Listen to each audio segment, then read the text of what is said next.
N Sreekumar അതാണ് ഇന്ന് വാസ്തു minister പറഞ്ഞത്. ആരെയും സംരക്ഷിക്കില്ല.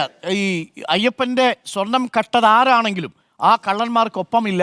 അതിനുള്ള അന്വേഷണമാണ് നടക്കുക. SITയുടെ അന്വേഷണത്തിൽ തന്നെയല്ലേ രണ്ടാമത്തെ FIRൽ ദേവസ്വം ബോർഡ് തന്നെ പ്രതിയായി വരുന്നു. സർക്കാർ ആരെയും സംരക്ഷിക്കേണ്ട ഉത്തരവാദിത്വമില്ല, ദേവസ്വം ബോർഡ് അംഗങ്ങളാണെങ്കിലും ഉദ്യോഗസ്ഥരാണെങ്കിലും എന്നുള്ളതാണ് സർക്കാരിന്റെ നിലപാട്. എൻ ശ്രീകുമാർ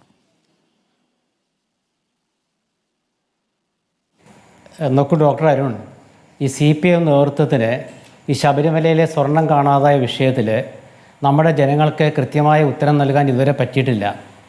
അതിൻ്റെ ദോഷമാണ് ഒന്നാമത്തെ കാര്യം. നിങ്ങളിതിൻ്റെ തുടക്കത്തിൽ പറഞ്ഞ പോലെ, ആമുഖത്തിൽ പറഞ്ഞ പോലെ, രാഷ്ട്രീയ നേതൃത്വത്തിനാണ് ഇത് ഉത്തരവാദിത്വം. കാരണം ശബരിമലയിലെ ഭരണസമിതിയെ നിയോഗിച്ചത് കേരള ഭരിക്കുന്ന ഇടതുമുന്നണി ഗവൺമെൻറ്റാണ്. അപ്പോൾ ആ ഇടതുമുന്നണി ഗവൺമെൻറ്റിലെ രാഷ്ട്രീയ നേതൃത്വത്തിന് കൃത്യമായി ഉത്തരം നൽകാൻ പറ്റുന്നില്ലെന്ന് മാത്രമല്ല, അതിൻ്റെ ഭരണനേതൃത്വത്തിലുള്ള മുഖ്യമന്ത്രിക്ക് ഈ വിഷയം ഒരു ഗൗരവത്തിലെടുത്തുകൊണ്ട് ജനങ്ങളുടെ സംശയം കൃത്യമായി ഓരോ ദിവസവും തീർത്തു കൊടുക്കാനും പറ്റുന്നില്ല. അപ്പോൾ ഇവർ പറയുന്നത് മുഖ്യമന്ത്രി ഓരോ ദിവസവും ഇതിന് അഭിപ്രായം പറയണമെന്നൊക്കെ അവർ തിരിച്ച് ചോദിക്കുകയായിരിക്കും. ഇവിടെ അഡ്വക്കേറ്റ് അരുൺകുമാർ പറഞ്ഞ കാര്യങ്ങളിൽ ഡോക്ടർ അരുൺകുമാറിന് പോലും ഒരുപാട് സംശയങ്ങൾ ഉന്നയിച്ചുകൊണ്ട് ഞാൻ അതിലേക്ക് കടക്കുന്നില്ല. ഇത് ഈ CPMൻ്റെ ദേവസ്വം ഭരിച്ച മന്ത്രിമാരൊക്കെ പറയുന്നത് 6 ആഴ്ച കാത്തിരിക്കൂ, അന്വേഷണം നടക്കുകയാണ്, ആരും രക്ഷപ്പെടില്ല. ഇതൊക്കെ കേട്ടാത്തതൊന്നും ഇവരാണ് ഈ അന്വേഷണം നടത്താൻ ശ്രമിച്ചതെന്നും ഇവരാണ് ഈ പ്രതികളെ പിടിക്കുന്നതെന്നും ഇവർക്കൊന്നും ഇതിലൊരു റോളും ഇല്ല. ഇത് ഹൈക്കോടതിക്ക് മാത്രമാണ് നമ്മളിതിൻ്റെ ക്രെഡിറ്റ് കൊടുക്കേണ്ട ഹൈക്കോടതിക്ക് മാത്രമാണ്. പ്രതികളെ പിടിച്ചാലും ഹൈക്കോടതിക്കാണ് കൊടുക്കേണ്ടത്. അതായത് 2022 ബിജുവിൻ്റെ നേതൃത്വത്തിലുള്ള ഒരു വിജിലൻസ് സംഘം ഉണ്ടായിരുന്നു തിരുവിതാംകൂർ ദേവസ്വം ബോർഡിൽ. ആ സംഘത്തെ ആഭ്യന്തര വകുപ്പിൽ സ്വാധീനിച്ച് അവരെ മാറ്റി 2022. ഇന്ന് മാതൃഭൂമിയുടെ മുഖപ്രസംഗത്തിൽ ആ കാര്യം വ്യക്തമായിട്ട് പറഞ്ഞിട്ടുണ്ട്. എന്തിനാണ് മാറ്റിയത്? അതിനുശേഷം ഇന്ന് പ്രതിപ്പട്ടിയിൽ വന്നിട്ടുള്ള പലർക്കും അവിടെ ഗുണം കിട്ടിയതാണ് മാതൃഭൂമിയുടെ മുഖപ്രസംഗത്തിലുള്ളത്. അപ്പോൾ നമുക്ക് 2022 എന്തായാലും ഇവർ തന്നെയാണല്ലോ ഭരിക്കുന്നത്. ഇന്ന് പത്മകുമാർ ഒരു കാര്യം പറഞ്ഞിട്ടുണ്ട്. ഈ പത്മകുമാർ ഒരു കാര്യം പറഞ്ഞിട്ടുണ്ട് എന്ന് ഞാൻ പറയുന്നതിൻ്റെ കാരണം എന്താണെന്ന് വെച്ചാൽ, ഇതുമായി ബന്ധപ്പെട്ട ഭരിച്ചത് മുഴുവൻ 2019 മുതൽ ഇങ്ങോട്ട് ഭരിച്ചതും 1999 മുതലുള്ള കാലഘട്ടത്തിൽ UDFൻ്റെ ആ പീരീഡ് വെച്ച് ഭരിച്ചതും ഒക്കെ ഇവർ തന്നെയാണല്ലോ. അപ്പോൾ ഇന്ന് പത്മകുമാർ പറഞ്ഞ കാര്യം ഞാൻ ചൂണ്ടിക്കാണിക്കാൻ കാരണം, ഇതിന് മുമ്പ് CPMൻ്റെ ദേവസ്വം ഭരിച്ച മന്ത്രിമാരൊക്കെ അത് അവരുടെ കാലത്തെക്കുറിച്ച് ഇങ്ങനെ പറഞ്ഞുകൊണ്ടിരിക്കുന്നുണ്ട്. പത്മകുമാർ ഇതൊരു കാര്യം പറഞ്ഞിട്ടുണ്ട്. അതായത് 2007 ഈ വിവാദ പുരുഷനായ ഉണ്ണികൃഷ്ണൻ അവിടെ എത്തുന്നത്, ഉണ്ണികൃഷ്ണൻ പോയിട്ട് അവിടെ എത്തുന്നത് 2007 എന്ന് പറഞ്ഞു. അപ്പോൾ 2007 ആരാ ഭരിച്ചത്? CPM ആണ് ഭരിച്ചത്. അപ്പോൾ 2007 എന്ന് ശ്രീ പത്മകുമാർ ഇപ്പോൾ പറയുമ്പോൾ അത് എവിടേക്ക് അന്ന് തൊട്ടേ ഉണ്ട്, എൻ്റെ കാലത്തല്ലെന്നാണ് അദ്ദേഹം പറയുന്നത്. അപ്പോൾ അതുകൊണ്ട് ഈ ഗവൺമെൻറ്റിനെ ഇപ്പോൾ നേതൃത്വം കൊടുക്കുന്ന CPMൻ്റെ കാലത്താണ് ഈ പ്രശ്നം ഉണ്ടായിട്ടുള്ളത്. ഇത് കംപ്ലീറ്റ് CPMൻ്റെ കാലത്താണ്. ഇതിന്റെ ദൃശ്യങ്ങൾ പുറത്തു വന്നിട്ടുണ്ട്. പ്രയാർ ഗോപാലകൃഷ്ണനുമായി ഒരു ചേട്ടൻ അനുജനെ പോലെ പല വേദികളും ഒരുമിച്ച് പങ്കെടുത്തതിന്റെ ദൃശ്യങ്ങൾ കൂടി പുറത്തു വന്നിട്ടുണ്ട്. പ്രയാർ ഗോപാലകൃഷ്ണൻ UDFന്റെ കാലത്തെ ദേവസ്വം ബോർഡ് പ്രസിഡന്റ് ആയിരുന്നു സാർ. അതെ, അല്ല ഞാനത് പറഞ്ഞില്ല. ഞാൻ UDFൻ്റെ കാലത്ത് നല്ല കാലമാണെന്ന് പറഞ്ഞോ?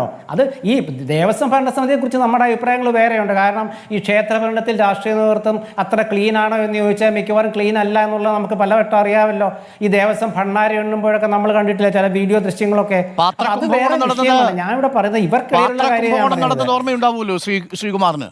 വിജിലൻസ് അന്വേഷണം നേരിടുന്ന വ്യക്തിയെ എക്സിക്യൂട്ടീവ് ഓഫീസറായി നിയമിക്കരുതെന്ന് ഉത്തരവുണ്ടായിരുന്നിട്ടും മന്ത്രിയുടെ അനുജനെ സന്നിധാനത്ത് എക്സിക്യൂട്ടീവ് ഓഫീസറായി നിയമിച്ച ചരിത്രം UDFൻ്റെതാണ് അല്ലേ ശ്രീകുമാർ? നോക്കാം ഡോക്ടർ അരുൺകുമാർ, ഇവിടെ LDF ആണോ UDF ആണോ എന്നുള്ളതിനെ കുറിച്ചല്ലല്ലോ തർക്കം.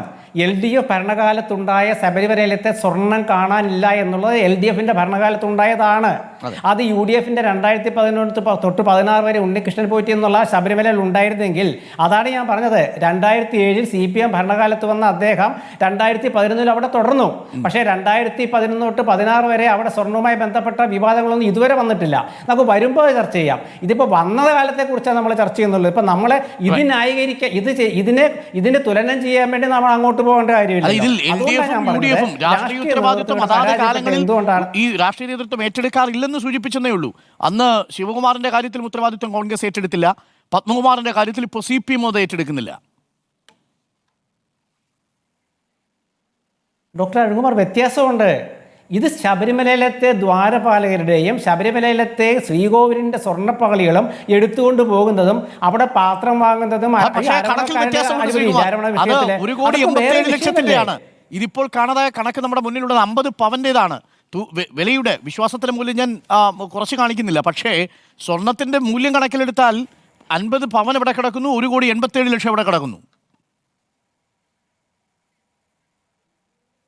നോക്കൂ ഡോക്ടർ അരുൺകുമാർ, താങ്കൾക്ക് ആ ഭരണവും ഈ ഭരണവും ഒന്നാണെന്ന് വരുത്തുന്നതിൽ അതിൽ താങ്കൾക്ക് എന്തെങ്കിലും പറയണമെന്നുണ്ടെങ്കിൽ പറഞ്ഞോളൂ. ഞാൻ പറയുന്നത് നോക്കൂ, ഈ ശബരിമലയിലെ സ്വർണ്ണപാളി കാണാതായ സംഭവത്തെക്കുറിച്ച് മാത്രമാണ്. ഒരുപാട് വിഷയങ്ങൾ ശബരിമല നടന്നിട്ടുണ്ട്.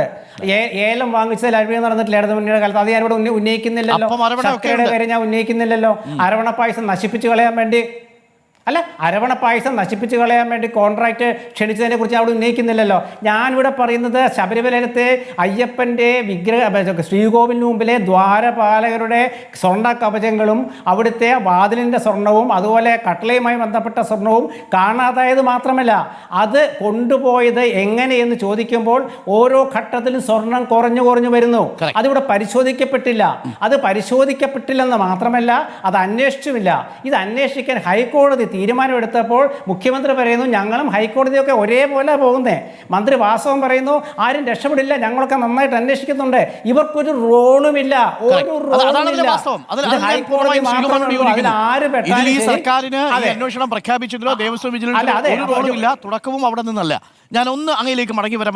ടിപി കൂടി നമുക്കൊപ്പം ചേരുന്നു. ജയചന്ദ്രൻ, ഒറ്റ മിനിറ്റ്. നമ്മുടെ ശില്പി മഹേഷ് പണിക്കർ അല്പസമയം കൂടെ നമുക്ക് ഡോക്ടർ അരുൺ ഒരു മിനിറ്റ്. പറഞ്ഞോളൂ ശ്രീകുമാർ, പറഞ്ഞോളൂ. എന്നോടാണോ ശ്രീകുമാർ? എന്നോടാണോ? അതായത് ഇത് ഞാൻ പറയുന്നത് വെച്ചാൽ ഇതിലിപ്പോൾ ഈ ശബരിമല ഈ വിഷയം വന്നപ്പോൾ ഇത്ര കാലത്തിനുള്ളിൽ ഇത്ര സ്വർണ്ണപ്പാളി നഷ്ടപ്പെട്ടെന്നൊക്കെ ഓരോരുത്തരും ഇങ്ങനെ പറഞ്ഞുകൊണ്ടിരിക്കുമ്പോൾ അതിന് കൃത്യമായിട്ടൊരു ഉത്തരം കൊടുക്കാനായിട്ട് സാധാരണ ഇതിൽ LDF ഗവൺമെൻറ്റാണ് ഭരിക്കുന്നത്. LDFന്റെ മുന്നണി യോഗം പോലും ചേർന്നിട്ടില്ല ഡോക്ടർ അരുൺകുമാർ. ശബരിമല ഇന്ന ഉത്തരവാദിത്വത്തിൽ നിന്ന് ഒഴിഞ്ഞു നിൽക്കാനും കഴിയില്ല.